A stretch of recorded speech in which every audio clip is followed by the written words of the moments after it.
does that group energy work? And how did you, get to that point of, I want to do this and I want to do it in a group setting over the phone? Like, Yeah. what drove you to do that? And That's such a good question. how did it correlate into this group process that you wanted to create? Well, all along, it started with a passion for retreats, and I held my first retreat 4.5 years ago, and I discovered, there is a magic that happens when I am with a group.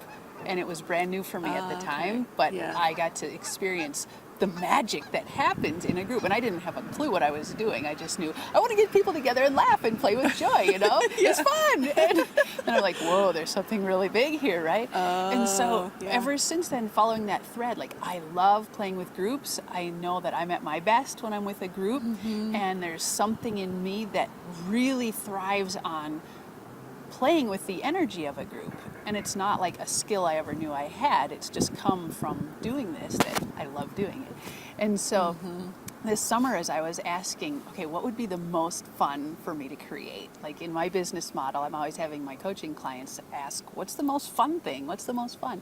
So I was asking that for myself. I'm like, I just want to laugh with a lot of people. Like, I just want to laugh with a group and get out from the box of having to meet in one place and make travel arrangements, and all of that is fabulous, but there's a way that we can expand that. And so that's how this all came, was just from me going, what would be the most fun, what would have the most impact, what would be the most accessible for everyone, in no matter where they are, no matter what their financial situation, let's just connect in this space. And so then to get on the phone every day, I get up early and I start downloading and dancing in the message and asking, what does the group need today? What is the message that will come through me? What will you have me say? And just asking always from that place. And what's really fun is there's times that, here comes the geese. Beautiful. What's been really fun throughout this experiment is the more I do this, the more creative ideas come. And so I'll be, going through the day and go, I know what we should talk about tomorrow. And I'll write it down, and it's so juicy and alive. And then the next morning I'll be like, okay, that was so good. And I'll be thinking, that's what we're going to talk about. And then I do my morning download and say, what will you have me say today? And it's something completely different. So letting go of my attachment to what's a cool idea, which might be brilliant and inspired, but the moment is what calls it forth. And I don't ever get to know that in advance. It's just, what is the group calling for? The souls that have gathered in this space speak to me through, whatever this voice, this mystery is, and I get the message, and that's what comes out. And it's always actually for me too. That's the great joke. I'm saying this going, this is for me. I hope somebody else is getting value, because this is for me actually today. I have to let go of responsibility too. Well, I thought I was over that. Well, you think you're over something, and then there's these deeper layers to it, and this will always be evolving, and always. And I love how you are with that. You're so, it's like Abraham says, tuned in, turned on, tapped on, or something like that, whatever they say. And that's how you are. And when you really are tuned in like you are, it's so powerful. It's fun. It's so powerful. Yeah, it's a pure joy for me to experience that too, just tuning in, and then it's really just allowing the flow of energy to come through me in words. And that, I think, is what all of us want, is that feeling of letting the energy of source flow through us. Like, that's where the aliveness is, Yes. So for me, that alone is rich. And then just to experience the feedback from people of saying, wow, that's what that touched for me today. Or, oh my goodness, this was perfect. Were you talking just to me?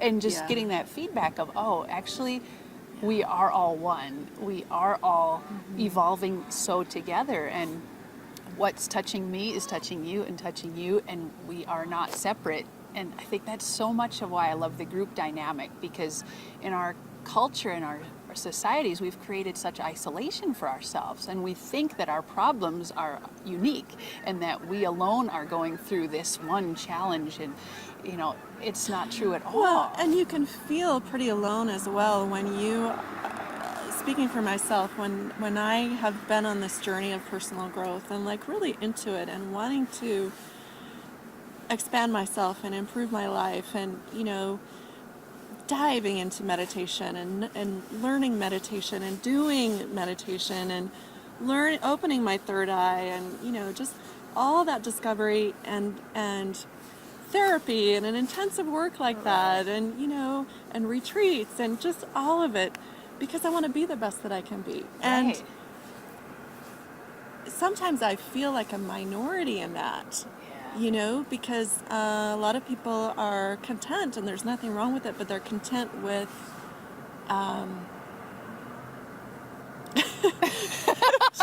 do you know how to say it? I would say they're not asking questions about the deeper meaning, or they're not asking, how can I grow and expand? They're just not asking those questions. Exactly. And that's exactly it. They're not asking those kinds of questions, and so they're not drawn to a laughter meditation experience. Right. And yet I'm the one that raises her hand and says, I want to do that, and I want to do that, and I want to learn that. So when you get in a group like this with other people who are also that way, it just validates, oh my gosh, there's other people that are willing to put themselves out there and willing to do something a little nutty or a little off kilter because they know it's good for them. And so then it just validates me, and then I can love myself more because I'm seeing myself reflected more in other people, as opposed to seeing other people who are just not asking those questions, and they're fairly content with life as it is, and they don't really want to expand much, or just they're happy with that, but I'm not happy with that. So connecting with people like me in this way, without a lot of travel expense, without a lot of expense, just it's really neat. And that's the value of the accessibility. Like, we can invest 30 minutes of our time to pick up the phone or listen to a recording and nourish that parts of ourselves that needs that, to feel connected with like-minded people, Like-minded people, we all are looking for our tribe, and if you haven't found your tribe, it's really easy to feel like you're the weirdo, you're the oddball, nobody understands me. But when you find your tribe, now you just know that you're okay, and now it frees up so much energy to be the best you, because there's other people who are doing it too, and they get it. It's just more fun. Life's more fun.